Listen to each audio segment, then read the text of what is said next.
Mari kita dengarkan firman Tuhan yang diambil dari Ulangan 9.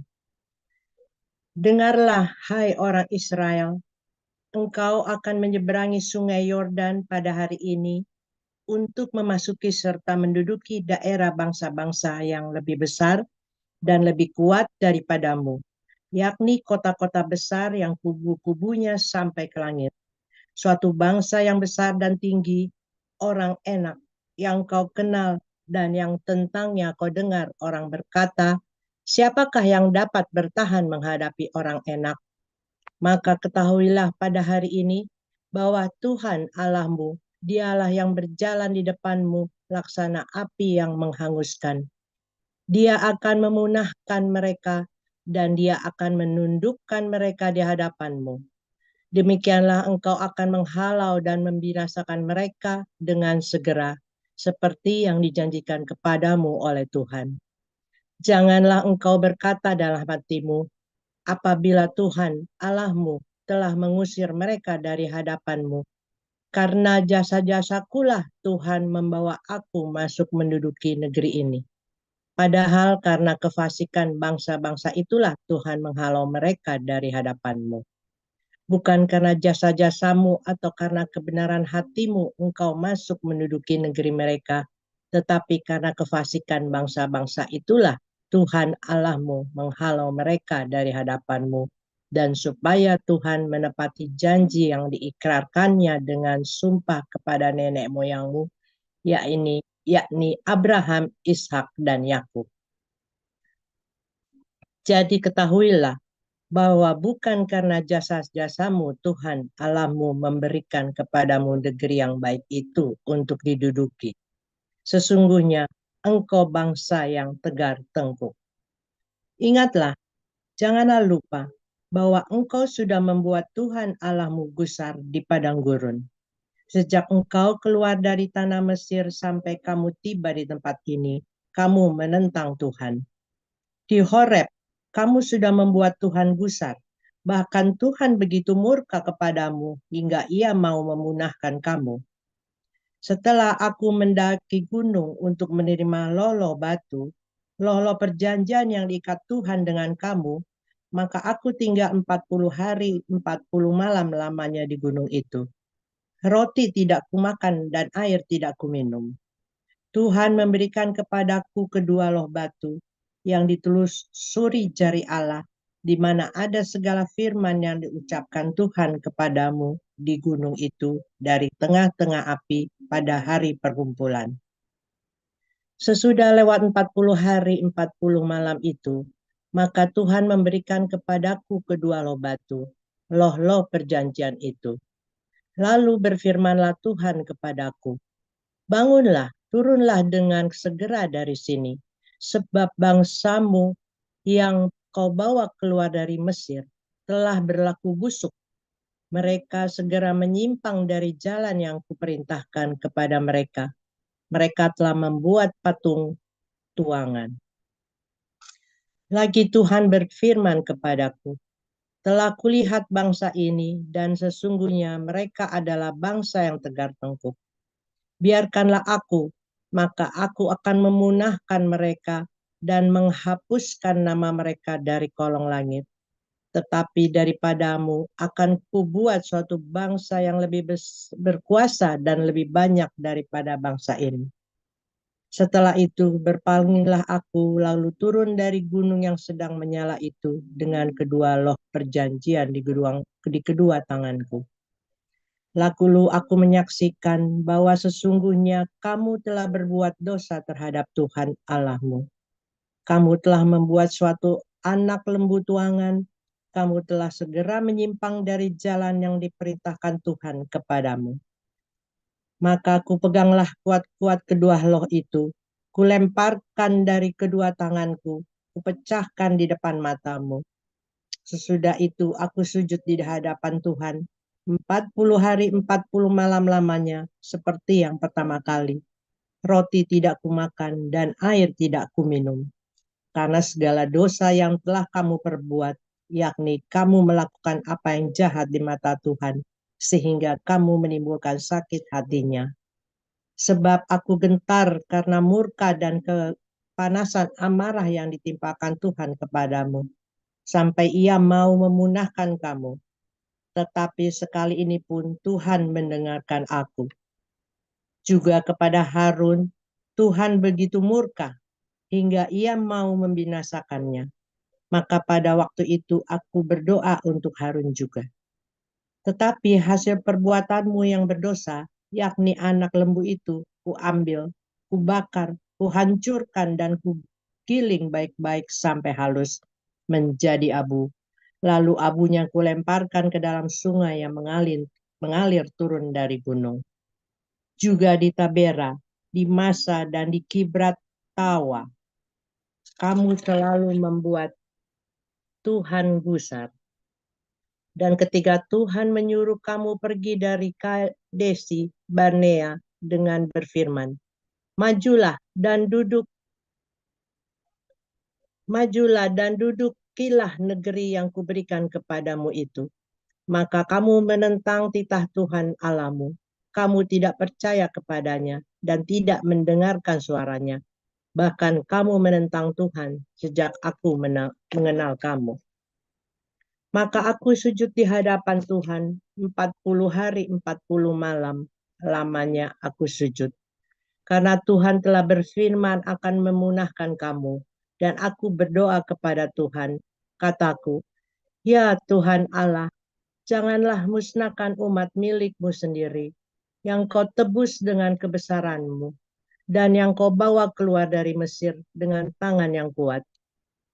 Ingatlah kepada hamba-hambamu, kepada Abraham, Ishak, dan Yakub. Janganlah perhatikan ketegaran bangsa ini ataupun kefasikannya dan dosanya, supaya negeri dari mana engkau membawa kami keluar, jangan berkata, sebab Tuhan tidak dapat membawa mereka masuk ke negeri yang dijanjikannya kepada mereka, dan sebab bencinya kepada mereka, maka ia membawa mereka keluar untuk membunuh mereka di padang gurun. Bukankah mereka itu umat milikmu sendiri yang kau bawa keluar dengan kekuatanmu yang besar dan dengan lenganmu yang teracung? Demikian. Ya, silakan Pak Kasianus Dino.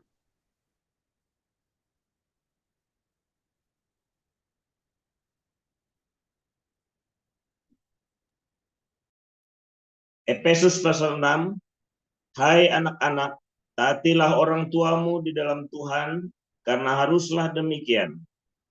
Hormatilah ayahmu dan ibumu.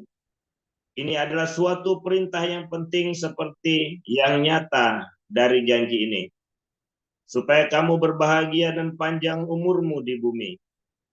Dan kamu bapak-bapak, janganlah bangkitkan amarah di dalam hati anak-anakmu, tetapi didiklah mereka di dalam ajaran dan nasihat Tuhan. Hai hamba-hamba, taatilah Tuhanmu yang di dunia dengan takut dan gentar, dan dengan tulus hati, sama seperti kamu taat kepada Kristus. Jangan hanya di hadapan mereka saja untuk menyenangkan hati orang, tetapi sebagai hamba-hamba Kristus yang dengan segenap hati melakukan kehendak Allah, dan yang dengan rela menjalankan pelayanannya seperti orang-orang yang melayani Tuhan dan bukan manusia. Kamu tahu bahwa setiap orang, baik hamba maupun orang merdeka, kalau ia telah berbuat sesuatu yang baik, akan menerima balasannya dari Tuhan. Dan kamu tuan-tuan, perbuatlah demikian juga terhadap mereka, dan jauhkanlah ancaman. Ingatlah bahwa Tuhan mereka dan Tuhan kamu ada di sorga, dan ia tidak memandang muka. Akhirnya hendaklah kamu kuat di dalam Tuhan, di dalam kekuatan kuasanya. Kenakanlah seluruh perlengkapan senjata Allah, supaya kamu dapat bertahan melawan tipu muslihat iblis. Karena perjuangan kita bukanlah melawan darah dan daging, tetapi melawan pemerintah-pemerintah, melawan penguasa-penguasa, melawan penghulu-penghulu dunia yang gelap ini, melawan roh-roh jahat di udara. Sebab itu, Ambillah seluruh perlengkapan senjata Allah, supaya kamu dapat mengadakan perlawanan pada hari yang jahat itu, dan tetap berdiri sesudah kamu menyelesaikan segala sesuatu. Jadi berdirilah tegap, berikat pinggangkan kebenaran, dan berbaju zirahkan keadilan. Kakimu berkasutkan kerelaan untuk memberitakan Injil damai sejahtera. Dalam segala keadaan, pergunakanlah perisai iman, sebab dengan perisai itu kamu akan dapat memadamkan semua panah api dari si jahat. Dan terimalah ketopong keselamatan dan pedang roh, yaitu firman Allah. Dalam segala doa dan permohonan, berdoalah setiap waktu di dalam roh, dan berjaga-jagalah di dalam doamu itu dengan permohonan yang tak putus-putusnya untuk segala orang kudus.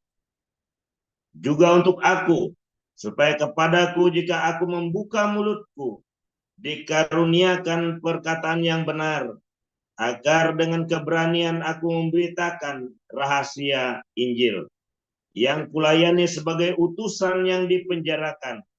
Berdoalah supaya dengan keberanian aku menyatakan sebagaimana seharusnya aku berbicara, supaya kamu juga mengetahui keadaan dan hal ikhwalku. Maka Tikhikus, saudara kita yang kekasih dan pelayan yang setia di dalam Tuhan, akan memberitahukan semuanya kepada kamu. Dengan maksud inilah ia kusuruh kepadamu, yaitu supaya kamu tahu hal ikhwal kami, dan supaya ia menghibur hatimu. Damai sejahtera dan kasih dengan iman dari Allah Bapa dan dari Tuhan Yesus Kristus menyertai sekalian saudara. Kasih karunia menyertai semua orang yang mengasihi Tuhan kita Yesus Kristus dengan kasih yang tidak binasa. Sekian. Ya, amin untuk firman Tuhan. Terima kasih para lektor, Ibu Dunanti Tobing dan Pak Kasianus Dino. Sekarang kita akan menikmati renungan firman Tuhan dengan tema dan judul Rahasia Tanah Kanaan. Silakan, Pastor Joseph Oljam.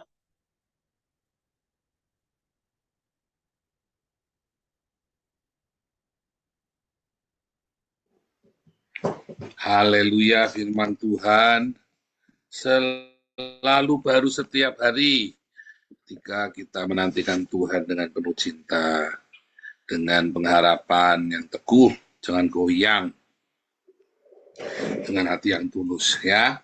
Selalu ingat-ingat ya saudara ya, supaya Anda tiap hari ikut doa pagi menang hidupnya ya, jangan kalah terus ya. Anda berkemenangan ketika Anda ikut doa di sini ya. Anda bisa menikmati kemenangan dari sorga ya saudara. Ketika kita ya datang pada Tuhan dengan sungguh-sungguh ya, Tuhan tidak akan menutup dirinya darimu. Yang penting hatimu tulus, hatinya tulus, yang benar, yang lurus ya. Dan tiap hari 2 tahun di sini Anda nanti akan mendapat terobosan, kemenangan. Kalau Anda tidak mendapat terobosan, berarti ada yang salah denganmu. Pasti itu. Ya, Anda boleh telepon saya, berarti ada yang salah. Nanti saya kasih tahu salahnya di mana. Beberapa saya omelin. Tapi kalau sadar, kamu akan dapat terobosan. Kalau tidak sadar, kamu mau yela-yela, ya terserah. Yang saya ngomong semuanya sudah saya lewatin. Ya, apa yang saya beritakan kepada Anda, saya ajarkan kepada Anda tiap hari, itu saya sudah lewatin, ya. Dan saya sudah buktikan, saya lakukan. Saya kasih contoh di depan mata Anda sendiri, bahkan, ya. Saya kasih contoh di depan mata Anda sendiri setiap hari. Wah, coba kurang apa lagi, saudara? Kurang apa lagi, ya? Nah, hari ini rahasia tanah Kanaan, ya. Saudara, ketika orang Israel dari mulai Abraham ya dibawa ke tanah Kanaan, lalu orang Israel dari Mesir dibawa ke Kanaan. Itu bukan karena mereka hebat, bukan karena mereka suci mulia, bukan, saudara. Tanah Kanaan adalah tanah tempat yang luar biasa strategis dan kalau orang Cina bilang itu hokinya bagus, di belakang gunung, di depan laut, saudara. Ya, tanah Kanaan itu belakangnya gunung, depannya laut, saudara. Ya, laut Mediteran, belakangnya itu pegunungan Petra. Ya, turun itu langsung laut. Makanya itu tanah hoki, saudara ya. Siapapun yang tinggal di situ, asal rajin bekerja, pasti beruntung. Tanah tersebut tidak mudah diserang dari mana-mana. Kenapa? Karena itu gunungan, nggak bisa nyerangnya gimana, saudara? Tidak mudah melebarkan pasukan di sana. Ya, seberang di utaranya ada sungai, 2 sungai lagi ya kan. Nah, di sebelah kesininya baru bisa tuh tapi itu padang gurun, Sinai. Ya, ada, jadi itu tanah yang benar-benar bagus, ya, sehingga Anda bisa mengatur pertanian itu. Ya, dulu udah pernah saya cerita ya, orang Israel itu bisa mengatur pertaniannya, musimnya, pertaniannya. Kenapa? Karena terisolasi dia, belakang gunung, depan laut. Sehingga dia bisa bikin masa berak. Itu setiap 7 tahun mereka bisa berhenti, bisa memutuskan semua hama tanaman dan semua penyakit tanaman. Selama 1 tahun berhenti, dan selama 7 tahun kali 7, 7 tahun yang ke-7 mereka bisa berhenti, 7 tahun itu semua hama tanaman, penyakit tanaman berhenti, mereka nanam lagi akan subur sekali. Ya, itu hebat sekali sistem pertanian itu ya. Kalau saya dulu belajar ya di agroteknologi saya kan, saya belajar itu namanya masa bera. Di Indonesia gagal, nggak bisa. Kenapa? 1, orangnya nggak disiplin, 2, nggak terisolasi, bablas. 1 di sana nanam apa, sini nanam apa, perang, hamanya pindah. Di sini kita lagi masa bera, hamanya pindah sana. Begitu kita berhenti, hamanya balik lagi. Penyakitnya juga begitu, terlindih sama air, ngikutin alurannya air. Apalagi sering banjir. Itu yang terjadi ya, bedanya Indonesia yang subur tapi nggak makmur dengan Israel ya, yang subur dan makmur penuh dengan susu dan madu. Tetapi rahasia di tanah Kanaan adalah kamu harus kerja. Kalau tidak dikerjakan nggak bisa. Indonesia kamu nggak perlu kerja, sehingga di Indonesia banyak orang malas karena kamu tanam tongkat bisa tumbuh, tapi nggak akan maksimal. Di Israel semua buah yang termanis, yang terbaik di dunia ada di Israel. Anda pergi ke pasar di Israel, ya nggak usah ke supermarket, di pasar saja itu loh. Di Haifa itu kan ada pasar Haifa itu bawah itu, ya saya lupa nama jalannya, di pasar ya turun ya, itu benar-benar pasar ya, kayak pasar pagi begitu, kayak pasar basah gitu, becek begitu ya. Anda beli buah, sembarang saja, beli tomat, beli pisang, beli buah, jeruk, apel, anggur, pasti manis, pasti manis. Ya, nggak usah ngecek, nggak usah apa, ambil aja beli, pasti manis. Jamin itu. Ya, saya kan sering beli di sana kan, di pasar itu ya. Kalau belanja, beli, aduh, bawangnya itu enak sekali. Ya, tajam ya. Cabai apa segala macam semua Anda beli apa-apa itu selalu yang terbaik ya. Saya nggak ada di sana, nggak ada cabai rawit ya, saya nggak ada cabai rawit aja itu, saya belum tahu tempatnya cabai rawit di mana, tapi itu luar biasa saudara. Nah, daging babi itu nggak ada cacingnya saudara ya, daging babi pun nggak ada cacingnya karena babi di Israel itu tidak boleh di bawah, harus di atas ya, ternaknya ya. Daging apa saja, nggak ada antrak apa segala macam, nggak ada saudara. Nggak kayak di Indonesia dikit-dikit antrak, cacing pita semua, sapi aja cacing pitanya banyak di Indonesia. Itu tempat terbaik saudara. Tapi kamu harus kerja di tanah Kanaan, harus bekerja ya, kamu harus kerjakan, kamu harus rajin di sana. Kalau nggak rajin kamu nggak bisa ya. Tanah itu memang kodratnya manusia, itulah sebabnya orang Israel itu pintar dan rajin bekerja. Nggak ada kamu ketemu orang Yahudi malas, itu tidak akan ketemu, saudara. Anda tidak akan menemukan satupun orang Yahudi malas-malasan, tidur-tiduran, begitu malas, itu nggak ada. Tidak ada ceritanya orang Yahudi malas, itu nggak ada. Ya, semua orang Yahudi itu pekerja keras dan cinta keluarganya. ya, dan mereka monogami, ya, cinta keluarganya dan monogami. Bisa ada yang bercerai karena diperbolehkan kan, tapi mereka monogami dan mereka cinta keluarga. Ya, perceraian itu aib bagi orang Yahudi ya. Jadi mereka nggak bisa sembarangan cerai ya. Hukumnya keras sekali. Kamu bisa dimiskinkan kayak di Belanda sama ya. Kamu cerai, istrimu nuntut macam-macam, kamu bisa miskin itu, saudara. Nah, saudara. Namun apa yang membuat Anda bisa tinggal di tanah Kanaan? Oh sebentar, kenapa kita harus rajin bekerja, harus kerja keras? Sebab kalau kamu tidak bekerja keras dan kamu makan kayak di Indonesia, penyakitmu banyak. Makanya orang Indonesia itu banyak penyakitan dibanding dengan Eropa atau dibanding dengan apalagi Yahudi. Bukan kita memuliakan orang Yahudi, itu sama saja. Orang Yahudi dengan kita sama saja, ya. Hanya ya iklimnya, ya, orang Belanda, orang Israel, kamu tidak mungkin tidak bekerja. Kedinginan mati kamu di rumah kalau tidak punya api, kalau tidak punya kayu di rumah. Ya, orang Belanda, orang di Eropa itu setiap musim dingin mereka punya kayu di rumahnya. Kalau mau gasnya murah, bayarnya ya gas itu mahal ya. Saya sebulan bayar 250 euro sebulan ya gasnya ya. Untuk berempat itu kita bayar 250 euro, berarti berapa? 4 juta. Itu saja termasuk murah, loh, saudara ya.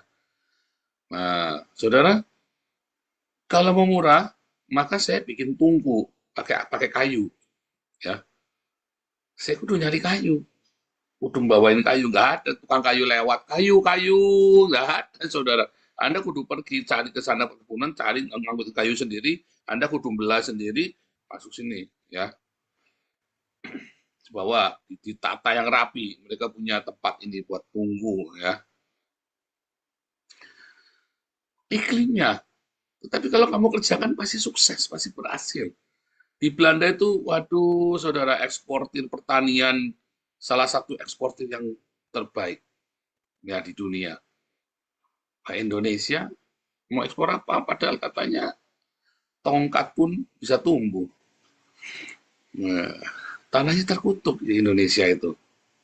Di Israel, di Belanda, sukses, saudara ya. Kamu lihat greenhouse di mana-mana. Belanda biar musim dingin bisa nanam tomat.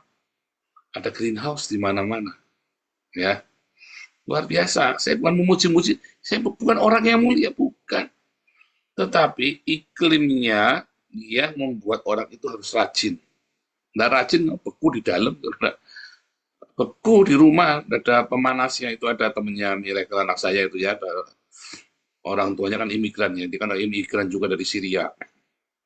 Orang tuanya malas nggak mau kerja. Anaknya 7, saudara. Hidupnya dari apa namanya? Dari outkering itu ya. Lumayan dapatnya, kalau itu bisa 2.000, 3.000 itu, saudara ya. Anaknya 7.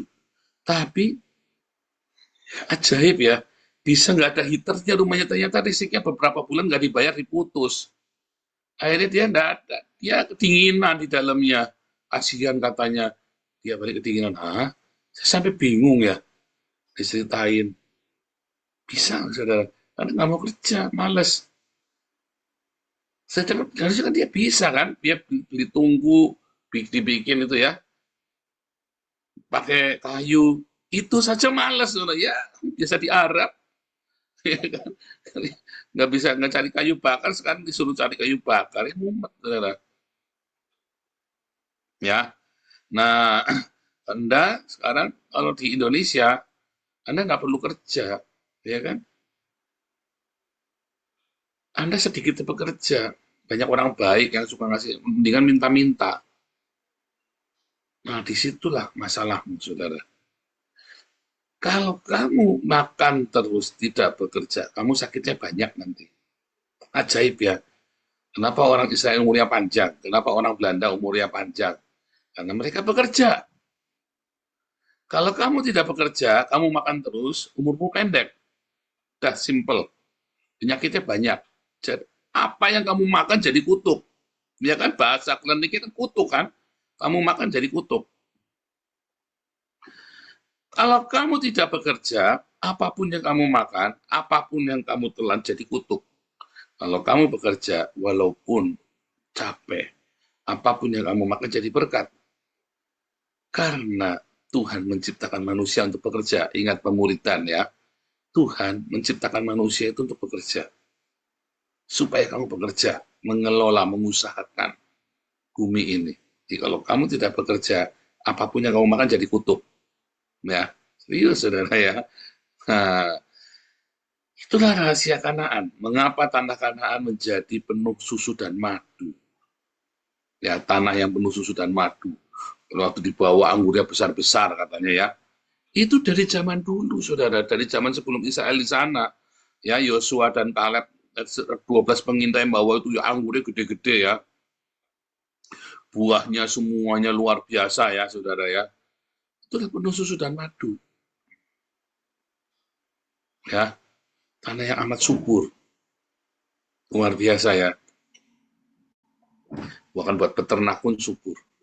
Aduh, saudara, kalau makan domba itu ya di Israel itu ya melting itu, saudara, luar biasa. Ya, di sini dombanya nggak terlalu seperti di Israel ya. Itu melting kalau Anda makan domba di Israel itu enak. Yang pernah ke Israel tahu ya. Makan apa saja enak di sana. Ya. Sekarang balik lagi, saudara. Ya kalau kamu doyan, tapi ya tentu ada yang nggak doyan daging yang nggak enak. Saudara, ada hal yang lebih luar biasa lagi. Ya, saudara, ada yang luar biasa lagi. Ketika ya berkat itu akan menjadi langgeng ketika kamu menghormati dan merawat orang tuamu. Hormatilah orang tuamu supaya lanjut umurmu di tanah yang diberikan Tuhan kepadamu.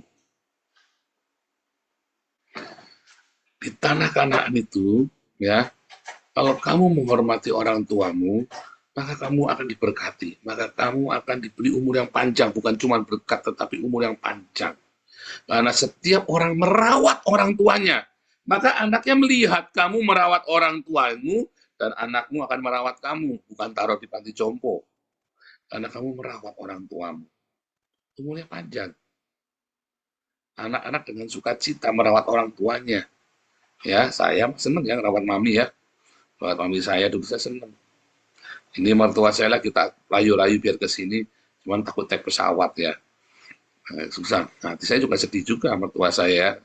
Kita pengennya supaya tinggal di sini ya. Kasihan umur 70 tahun ya. Kita pengen mertua saya bisa tinggal di sini. Karena di sini seger. Supaya umurnya panjang. Di sini tuh seger ya saudara ya. Hawanya itu ya. Bikin orang tuh panjang umur. Makanya saudara, rawat orang tuamu. Anakmu menyaksikan kamu merawat orang tuamu dengan sukacita. Jangan mengeluh waktu merawat orang tua. Orang mati-mati, wah, jangan saudara ya. Anda jangan pernah mengeluh ketika merawat orang tua. Walaupun yang jadi orang tua juga tahu diri ya. Jangan umur 80 tahun, umur 90 tahun. Aku nggak mau mati, ayo berutang sana, utang sini ya buat kamu berobat. Kamu namanya nggak tahu diri, umur 80, 90 ya cukup lah ya. Cukup dong, kenapa kamu takut mati? Berarti kamu belum terima Yesus sebagai Tuhan dan Juru Selamat kamu. Harusnya kamu umur 70 tahun itu kamu sudah mempersiapkan. Kamu 50 tahun kayak saya sudah mempersiapkan diri kalau saya ketemu Tuhan. Kalau saya mati, saudara. Jangan kamu umur 70, 80. Yang jadi orang tua, tahu diri. Yang jadi anak, rawatlah orang tuamu dengan sukacita. Maka panjang umurmu, anakmu melihat kamu merawat, dia juga rawat kamu. Ya, satu, kamu harus bekerja supaya kamu jangan penyakitan biar sudah tua. Makanya di Eropa usia pensiunnya 67, kamu bisa istirahat sampai 70. Ya, bahkan kamu bisa tetap kerja terus ya. Itu pemain saksofon kita itu kerja udah umur 70 lebih. Ya, pemain saksofon kita, dokter gigi. Ya, masih semangat bekerja. Boleh, cuman kan kudu bayar pajak kan, tetap bayar pajak kan. Ini kan pajaknya besar. Tapi semangat bekerja itu pasti itu. Saudara, karena harapan hidupnya panjang, walaupun kamu sudah umur 70, umur 80 tahun, tetaplah bekerja yang ringan-ringan. Jangan sampai nganggur di rumah enak-enakan. Bekerja itu apa, saudara? Bisa bentuk pelayanan di gereja. Dalam organisasi kekristenan di yayasan kita, itu Bu Ida kemarin, Duh Pak, saya usianya sudah 70 loh. Melayani Tuhan, lagi ayo Bu Ida. Ya kan, Bu Ida sama Bu Cinta itu kan, jadi koordinator untuk besuk ya kan, untuk kunjungan, dibagi wilayah-wilayah. Nanti sehat, ya nanti energik, senang, ya mendoakan, berguna hidupnya. Itu juga pekerjaan, kamu jadi tim besuk. Pak Yance itu ya, dijemput sama Apeng, ayo kita besuk. Sama Pak Yance itu. Itu tetap itu ya, itu bekerja saudara ya. Jangan nganggur kamu udah biar bisa tua-tua itu. Males-malesan di rumah, cepat pikun kamu nyusahin anaknya kamu nanti. Tetap semangat di rumah ngerjain masak apa segala macam. Jangan males, jangan manja. Ya kalau pengen umurnya panjang, orang tua yang rajin. Anak-anaknya juga merawat, yang jadi anak tahu diri. Kamu pengen usiamu juga panjang, lanjut umurmu. Kamu rawat orang tuamu supaya kamu juga anakmu melihat teladan darimu. Ya, rahasia ketiga, saudara. Anda bisa tinggal di tanah Kanaan, di tanah perjanjian. Itu bukan karena jasamu, saudara. Ya, hari ini saya ada di tanah Kanaan saya di Belanda. Belanda ini adalah tanah perjanjian saya, saudara ya. Tanah yang Tuhan janjikan buat saya. Ya, Belanda ini. Di sini. Makanya saya tetap menghormati orang tua. Ya, sebelum saya berangkat, saya sujud 12 kali. Saya sujud 12 kali sama mami saya. Saya tahu saya nggak akan ketemu lagi. Nyaris ya, sebetulnya mami waktu itu sudah mau saya ajak kemari. Ya, Pastor Daniel Alexander sudah mau. Dan nanti apa janjian? Udah janjian, saudara ya. Enggak, kurang sedikit lagi enggak nyampe ya, saudara ya. Padahal saya yakin kalau mami itu nyampe ke Belanda umurnya panjang itu. Mana nyampe ya. Ya sudah, perjuangan kami cuma sampai sedikit, kita sudah usahakan. Ya, terawat. Saya nggak bisa ngerawat fisik saya kirim uang, saudara. Ya, selama saya kirim uang, saya nggak pernah kasih ke gereja. Saudara nggak punya uang dulu saya, lu nggak boleh kerja kok. Ya, saya kirim uang dari yang saya punya apa adanya, kita bagi sisa, terus kita selalu sisihkan buat kita kirim ke Indonesia. Jangan kasih ke gereja dulu, kasih ke mama saya dulu. Kamu rawat orang tuamu dulu, jangan kasih ke gereja, jangan kasih ke yayasan, jangan kasih ke saya. Orang tuamu dulu kamu rawat yang benar. Kalau orang tuamu sudah kamu rawat, baru kamu kasih untuk pelayanan, untuk saya kirim, supaya Pak Pauli hidupnya anu nih, makannya bisa makan domba, daging domba terus tiap minggu, misalnya. Supaya pakaiannya jangan beli bekas. Ya, boleh saudara, tapi kamu rawat orang tuamu dulu dan anak-anakmu yang benar. Ya, nah saudara di tanah Kanaan itu bukan karena jasamu. Saya di Belanda ini bukan karena jasa saya. Ya, tapi Tuhan bilang apa? Karena orang-orang itu jahat. Waktu dia di tanah Kanaan itu ya, diusir sama Tuhan. Kalau kamu hidupnya tidak benar, kalau kamu jahat, kamu tidak berkenan sama Tuhan, kamu kan dihalau dari tanah Kanaan, saudara. Kamu itu bisa masuk tanah Kanaan karena ada tanah Kanaan itu, ya, artinya dihuni oleh orang yang tidak benar. Artinya apa, saudara? Artinya ada orang-orang yang jahat sama kamu, ya. Orang-orang ini ngerebut harta milikmu, saudara. Orang-orang ini kurang ajar sama kamu. Tapi kamu lepaskan pengampunan. Ya. Kamu tuh sebenarnya sedang menjarah dia, saudara. Ketika kamu lepaskan pengampunan, kamu sedang menjarah berkat-berkatnya dia. Ya. Dan banyak sekali berkat-berkat itu akan dilimpahkan kepadamu. Makanya firman Tuhan juga berkata, berbahagialah orang yang rendah hati, karena dia akan mewarisi bumi, hal-hal yang jasmania. Makanya jadi orang itu jangan belagu. Lagi kerja kesenggol dikit sama atasannya, nggak usah ngamuk, nggak usah tersinggungan, bertahan di situ. Ini bosnya kurang ajar. Kecuali kamu mau dilecehkan secara seksual, kecuali kamu dilecehkan secara seksual, kecuali kamu disuruh pindah jadi Islam, kamu keluar saja. Tetapi kalau selama kamu tidak disuruh pindah agama, selama kamu tidak dilecehkan secara seksual atau kamu dipukul, digebukin, bertahan di situ. Kan cuma omongan saja. nggak usah kamu tersinggungan jengkel, nggak usah marah-marah, tetap rendah hati. Apa itu rendah hati? Kamu rendah hati beda sama orang menjilat. Kalau menjilat itu, ya kamu sama bosmu ketakutan. Siapa di sini kalau sama orang Islam ketakutan, tapi sama gereja Anda midak-midak, saudara. Sama sesama orang Kristen kamu nginjak-nginjak, tapi sama orang Islam ketakutan. Nah, itu namanya bukan rendah hati. Itu mengasihi orang Islam gundulmu peang. Itu namanya kamu pecundang. Sama kamu di kantor, sama bosmu kamu mungguk-mungguk, tapi sama anak buah kamu nginjak, itu namanya kamu pecundang, penjilat. Tapi kalau sama atasanmu kamu rendah hati, sama anak buah kamu juga memperlakukan dengan baik, itu namanya kasih. Itu namanya rendah hati. Kan gampang kan? Kamu di sini ajar yang simpel-simpel, saudara ya. Ya udah, itu ciri khas. Nggak sama atasan kamu merendah, sama anak buah kamu tetap ngajeni, kamu melakukan dengan layak, jangan kamu injak, itulah rendah hati.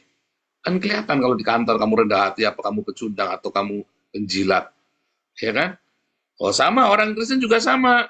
Kalau gereja, ya kan? Gereja sama sesama orang Kristen, kamu nginjak, kamu berani maki-maki. Tapi sama orang Islam kamu terkencing-kencing, terbirit-birit kayak Gilbert. Itu namanya bukan cinta, tapi kamu pecundang, penjilat. Bukan cinta. Kalau cinta itu kamu berani serbu orang Islam, kamu lawan itu orang Islam, dan kamu tetap mengasihi gereja. Kamu bela rekan-rekan sesama Kristen. Kayak saya. Loh, mengaku iya, memang iya. Teladanilah saya seperti saya meneladani Yesus. Teladani saya. Ikutlah teladan saya seperti saya meneladani Kristus. Saya berani ya lawan orang-orang Islam ini. Tapi saya kasih perlindungan kepada orang-orang sesama kita. Kamu jangan berantem, ayo sini kita kumpulin. Gitu saudara ya. Nanti kamu lanjut umurmu, nanti kamu diberkati hidupmu saudara. Jangan takut. Jangan takut. Ya, jangan takut dengan kamu tidak diberkati selama kamu bekerja yang rajin. Ya, kamu jaga kekudusan hidupmu. Ya. Dan kamu rendah hati. Upgrade kalau perlu, belajar. Ya, belajar sesuatu, kamu akan diberkati apapun pekerjaanmu. Pak harus jadi ini Pak, orang IT supaya duitnya banyak. Ternyata belum tentu. Dulu saya ya, mikir dulu harusnya saya sekolahnya komputer aja ya. Dulu waktu saya baru masuk dunia sekuler, saya kan kerja di bank, ya kan, di sebuah bank asing ya, bank yang besar, bank asing. Terus saya ngelihat teman-teman orang IT, aduh harusnya saya tuh kerjanya IT, aduh. Saya baru setahun baru melek tuh. Begitu saya pindah ke perkebunan, saudara. Gaji saya itu berkali lipatnya orang-orang yang kerja di bank itu, saudara ya. Wah, saya baru melek tuh. Kalau Tuhan mau berkati itu enggak perlu kamu, enggak mikir kamu kerjanya apa, saudara. Bahkan kamu pemulung pun, kalau Tuhan mau berkati kamu, berkatnya ada aja, saudara. Saya itu baru ngerti, kamu enggak usah, saya harus punya sarang walet, Pak, supaya kayak, belum tentu, saudara. Apa yang ada padamu, kerjakan dengan sungguh-sungguh, Tuhan berkati. Nggak usah kamu punya sarang walet ini kayak Pak Enardo ini, nggak perlu. Walaupun punya sarang walet memang salah satu saluran berkat. Tetapi kalau kamu kerja, sekalipun kamu tukang ojek, kalau Tuhan mau berkati kamu, itu ada saja caranya Tuhan. Ya, selalu melimpah. Ya, saudara ya, ingat-ingat yang saya ngomong, jaga kekudusan dalam hidupmu. Dan kalau kamu ingin masuk dalam tanah perjanjian, ya, kamu harus rendah hati. Hormati orang tuamu, cintai orang tuamu, hormati orang tuamu, dan kamu hidup dalam kerendahan hati. Pasti kamu masuk tanah perjanjian, masuk ke Kanaanmu, ya. Jangan muter-muter di padang gurun terus, capek, ya. Jangan suka mengeluh, karena orang-orang di tanah Kanaan itu dihalau, kamu menggantikan mereka di tanah perjanjian itu, bukan karena kamu hebat, tapi kamu merendahkan hatimu, kamu hormati orang tuamu, kamu harus, karena di tanah perjanjian kamu juga harus bekerja untuk menghasilkan susu dan madu yang melimpah. Tuhan Yesus memberkati.